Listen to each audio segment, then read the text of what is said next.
uh, that maybe I haven't heard of on how to teach their kids like more financial literacy. People are like the most uncomfortable thing to talk about with their parents, like the birds and bees and stuff like that, right? Like sexual education. I think another most uncomfortable thing for some people may be money.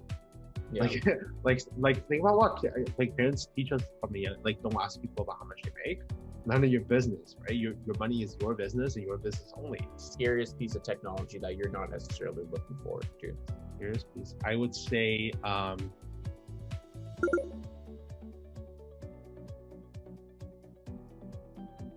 For coming on the Blue Guardian podcast. We are rolling. So first things first, I think you have a pretty interesting story, Leo. You know, you're a Western student. You have such a interesting global perspective for a young person. You've seen quite a bit of the world already. So kind of introduce yourself to listeners and tell them who you are. my pleasure. Emmanuel, thanks so much for this opportunity. I'm really impressed by your work, and I'm more than happy to share a little bit about me. So, I'm a rising fourth year student at Western University. I study international relations, which is a combination of political science and history at Western and within the Faculty of Social Science. I come from just outside of Toronto in Markham. I was born in China, and I'm a naturalized Canadian citizen. I love learning about the interdependent systems that make our like kind of like our international order work. I'm usually like I'm more of a like poli sci history kind of that kind of a nerdy student usually, but over the course of the pandemic, I've been dabbling with some things like entrepreneurship and social impact and working on some pro bono consulting. Real pleasure to come on and talk about the kind of scale at which online platforms and social media has had an impact on me personally, on the organizations I've led, and kind of the work that I've been doing has been thinking about lots of pivots in terms of how we should think about usage. For sure, for sure. So I know one thing that I really wanted to make sure listeners, and I told listeners last week that we'd make sure we do this, is provide both sides, a positive and a negative side. And you know, I see the work you're doing with Brightspace, and I want to make sure. Sorry, BridgeSpace. I got that completely wrong. That's my fault. But if you can tell us what you're doing that, you know, because you're able to use the internet and kind of put an impact on lives around you, right? Even during COVID, you're able to impact lives. So kind of tell us about your experience with that. Yeah, for sure. So it's a kind of a brainchild of myself and two other co-founders. Essentially, when we at the beginning of the pandemic, we were looking at lots of student activities and events on campuses, on university campuses and post-secondary institutions around the world being canceled. So we kind of gathered resources from student societies on university campuses to be able to showcase them in a video format, in a video format to be kind of like the Khan Academy of developing skills for students. We also thought about pieces that where students can apply what they've learned and to like pro bono consulting to things like strategic problem solving and competitions. A very much assessment of what some needs for students and pain points for students are, and being able to leverage off that. So I do think um, we've been kind of forced, right? There's like no better alternative over the past year for students to do so much of their lives online, but it comes with drastic ramifications and fundamental changes to how maybe we interact with each other, maybe we see what others' lives are, and but as well, I think democratizing so many opportunities that we have otherwise like either not known about, or not have been able to access, or honestly just think we can't do it. And I think my story speaks to a lot of both sides. Perfect. You know, one thing that a lot of people don't, you know, recognize is there's a massive like shifting landscape of the internet. Especially it was starting before COVID, but COVID kind of accelerated that. Where you Mhm. know a lot of people saw an opportunity to kind of reset their entire lives after nearly 16 months being away from their jobs, right? So Yeah. in terms of like the social impact, what have you seen in terms of a new trend, right? Like what kind of impact has really been like have you really seen like done during COVID? Mm. So I'd say I'd say if I were to think about timelines here, right? So last March was when I felt a lot of the universities and high schools where students had to go home. So I'd say March, I'll parodize this. I'd say March to June is a significant period of anxiety, uncertainty, and almost desperation, where students are, more accessing resources and platforms like LinkedIn, Instagram, Snapchat, even some of the more like sideline things like Reddit and stuff like that, um, to either like be able to engage more or to look for opportunities like summer internships, where that otherwise has been canceled. So there's like a kind of a hyperactivity, and then come September, I think there's a mellow. Like it began to mellow because some people started like grasping that they have to spend the rest of their year online. Yeah.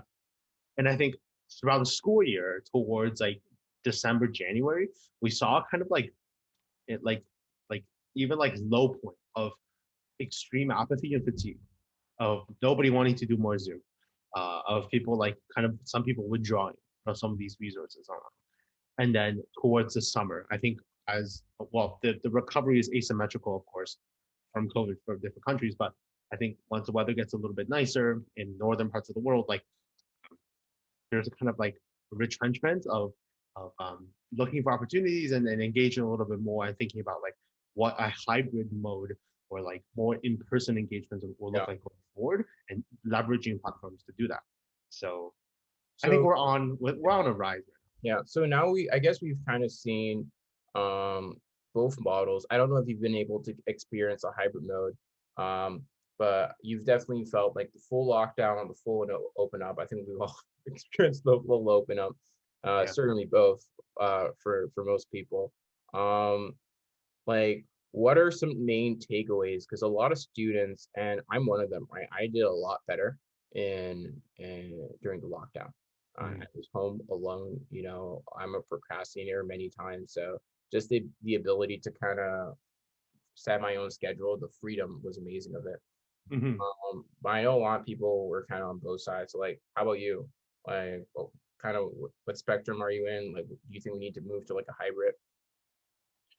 I think like the conversation to go hybrid, or just to, even to define hybrid. So to like, I fundamentally think maybe it's because I come from a social science background where my classes are like by de facto like smaller, right, in third and fourth year, and there are a lot of discussion based, no lectures. It's a lot of like an informed discussion between professor and student, and let's say like TA sometimes, right? So I think like even before COVID, we had the recognition of we could do the intro classes that everyone had to take, regardless of like what faculty you're in. We could have done that online if we really wanted to. Maybe not tutorials, and maybe tutorials too, but we could have done the intro classes online if we really wanted to. That's what people do over the summer all the time, right? Completely remote distance learning. Um, but just because for so many reasons, we still did them in person, like 500% auditoriums. And this is common across so many universities. Now we literally showed that maybe outcomes are better and cost savings are legitimate, and reallocating resources from this into maybe other things could be a priority.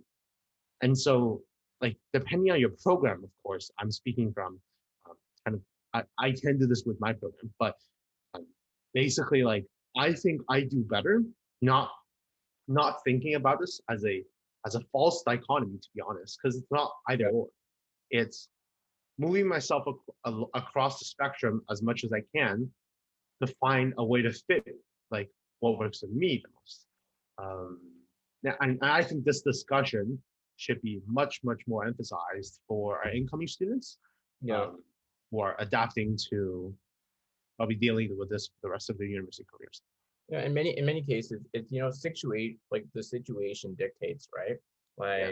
Like that's the main thing that I kind of realize more so that some situations I'm clearly much better like in school, even though like I do like the online, really in those like days of the exams, Yeah. like when you're doing back-to-back days and sometimes you get distracted, or at least I do. I mean, going to the library, kind of breaking out of my shell really helped, but that Yeah. wasn't I wasn't really able to do that, right? So in terms of like looking towards the future, right? Mhm. Like, what is the thing you are the most optimistic about, and like people should be the most optimistic about in terms of like the internet, like the digital economy, like the future landscape? Mhm. I would say, you asked confident, right? Not interested. I would say like I'm really confident in us and for students, especially giving them more choice Yeah, in what they want, irrespective, agnostic from public health guidelines. I think I like a lot of the conversations right now surrounding a couple of key things that are long, long, long, long overdue. One is experiential learning, and I think an online democratized form of experiential learning, not just in the traditional sense of the co-op, the yeah, in-person co-op. I think like democratizing that in an online format. I think there's also, if you were to think about some of the narratives, especially at Western, right, recently with diversity and inclusion, taking it really, really serious, and with reconciliation, not just it's not just formative anymore. It's not just land acknowledgements anymore. Um, I'm confident in the ways that like thinking about our post-secondary institutions, dealing with the structural violence that students like this have faced throughout time, and having conversations with say like underrepresented groups, visible minority communities, underrepresented communities. Um, I think that conversation will inform like yeah, strategic decision making in this recovery. yeah. On the kind of democratization of like information, like Mm. YouTube was like one of the big jolts, where essentially a bunch of people just got the ability to like learn about nearly every single subject and pretty much really like at a university level in many cases, right? Right. So say I'm a parent, I have a 10-year-old to 12-year-old girl or boy, it doesn't really matter, kid, and I want to kind of put them on the path to learn about a bunch of different topics that could very well interest them and that potentially could help them in the future. Yeah. Where should I go and like what can I look at? Mm. That's a good question. So I like when I was younger, I really didn't I like unless I had to, I didn't really like doing the academic stuff, doing like academic learning, let's say a crash course or whatever, right? You Yeah, have on YouTube, like I watch them sometimes. But what I think is really important for kids, quote unquote kids, right? So like 10 to 16, for them to understand is building something. I think what I like to conceptualize as key proficiencies, or like core digital citizenship and core digital proficiency, to kind of gauge the new world. And for example, some of the things are gauging misinformation and disinformation. So, and as a component of that, evaluating sources, right? What are you reading this from? Who wrote this? Who researched yeah, this? What's their spin on it? What are their prerogatives? It's like you see a headline. Unfortunately, it's not like you see a headline and you can, parse truth from it because now, unfortunately, truth is so subjective.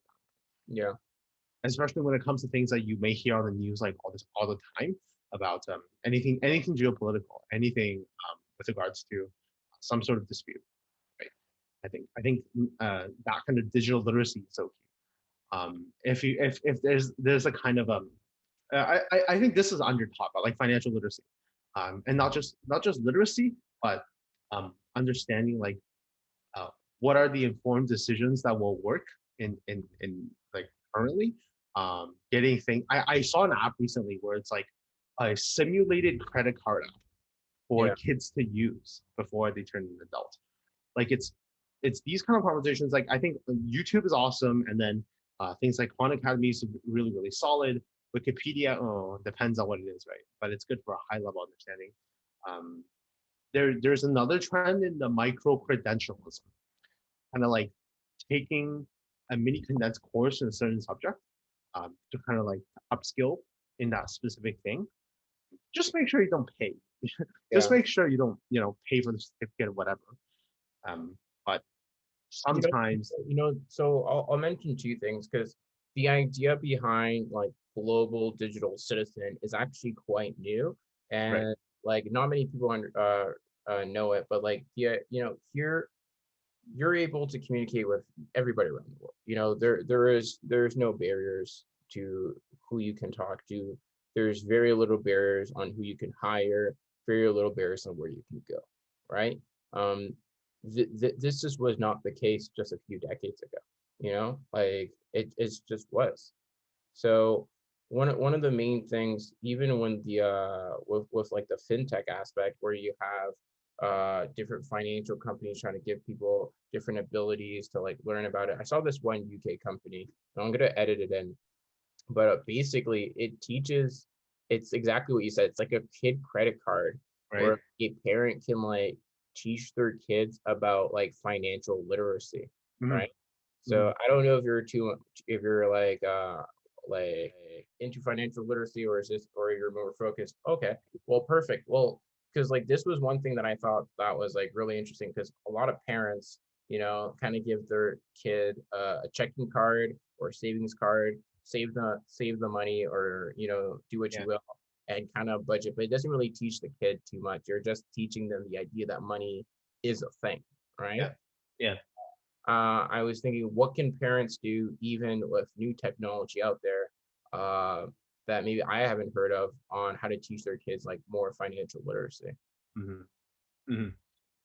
Uh, Look, everything that I know about financial literacy, investment, risk, taking risk, with investments, with my, so for Canadians, TFSA, Americans 401k, similar programs in the UK as well.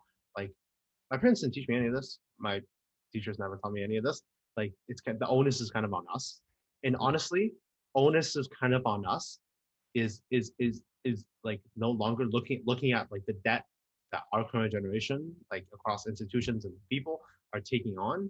Um, that's not good enough anymore.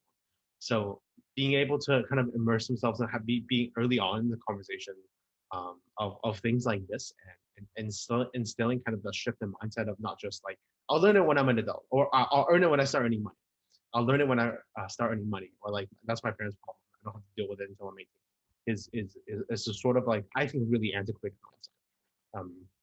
It's never too early. It's really never too early, especially when we don't use cash anymore. One of the things about financial literacy that I know a lot of parents are mentioning is, because I talk to parents all the time, and it's like buying apps like Yeah, on the phone, or even like Fortnite skins, like the yeah, ideas behind like NFTs, like yeah, kind of you can buy like these things yeah, yeah, on like a digital game, completely separate from the real world, that only has value inside this, for like this very niche virtual world we yeah. call Roblox or Fortnite, or you name it.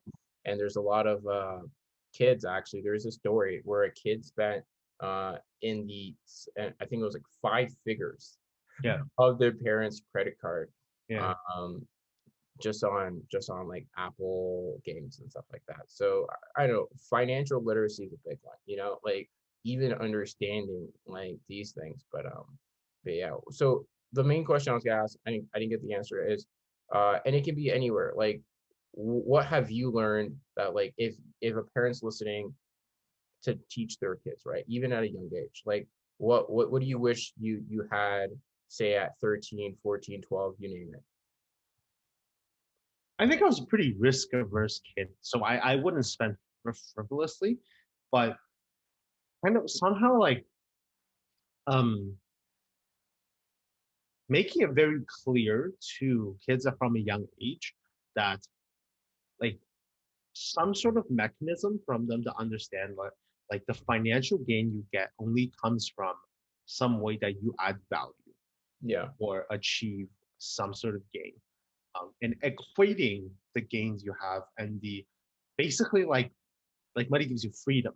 Money isn't anything. Money is like in a crisis, money can't buy you shit, right? Yeah. Like it gives you freedom, and then you exchange it for whatever you want it to be. So make it very clear, like no matter like like kids have different, but like different things they're good at. Like some kids are athletic. I wasn't athletic, so some kids are more academic. Some kids are really good at like the arts and stuff like that. So you don't have to like get an A or give them kind of some sort of scheme there, but making sure like whatever works with your family, like communicating to them like early on some sort of clear structure for them to gain some sort of reward, and teaching them the stewardship to take care of those rewards that they gain, to not spend it. They can spend it as they want, but learning the value of like keeping it, holding it, letting it grow for the longer term, and spending it on bigger things that will give them rewards over a long period of time, like a Yeah. big instrument, like a bike, right? Stuff like that. Yeah, just one thing that I kind of been focusing on is really the intentionality when it comes to like money, Yeah. and intentional. Like if I'm buying something, why am I buying? And really thinking, why am I buying this? And I feel like it helps, because uh, it's really easy to make like a rash, like emotional purchase, right? Especially at a young age, because you're introduced to the idea of freedom. I mean, when I was like in high school, $20 was like I just hit the lottery, right? $50 was like you're walking around like you're a millionaire, right? Like it's crazy. And then you hit university and you now get thousands of dollars dropped into your account like via helicopter money called OSAP, right?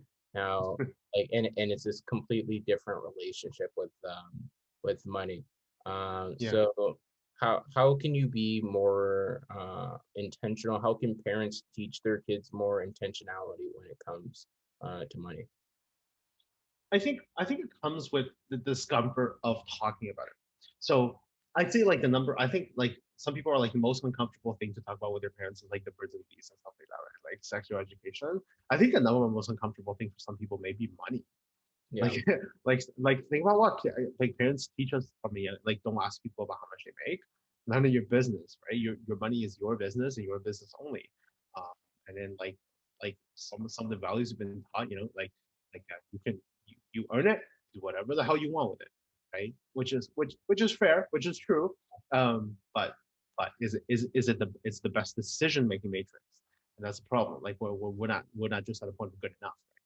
So like I think it's never early. It's never like basically you don't have to frame it in like money as money, but some sort of thing that will give them some like in economic terms utility, but like in regular terms, just like some sort of thing that'll give them benefit. Some sort of thing they enjoy, and kind of that doesn't have to be financial. It could be some a good habit they build and you reward it for something, or um, kind of like some things you will. For example, you mentioned digital stewardship. If you responsibly use digital devices, build a habit, you can get rewarded with something. If you show compassionate or good faith towards your friends, if you volunteer in the community, if you build good habits at home, that could be some sort of reward. So like that builds these habits, good habits long term, and so will come discussions of financial literacy and stuff like that when it comes to time, right? So like 0 to 60 maybe a little bit early, but once they start building this sort of awareness, then I think the conversation will be easier to perfect. So we're gonna close off on a kind of like a rapid round. So I'm gonna give you a few have. topics. Sure. You can kind of tell me whether you think it's overrated, Yep. uh, just or underrated. And you can, if you find one more interesting or more passionate, you can kind of dive into it. So the first one is, and like I know a lot of parents are maybe not today are going to be concerned, but this is maybe something we might actually have to be concerned, and this is VR. So what do you think about VR?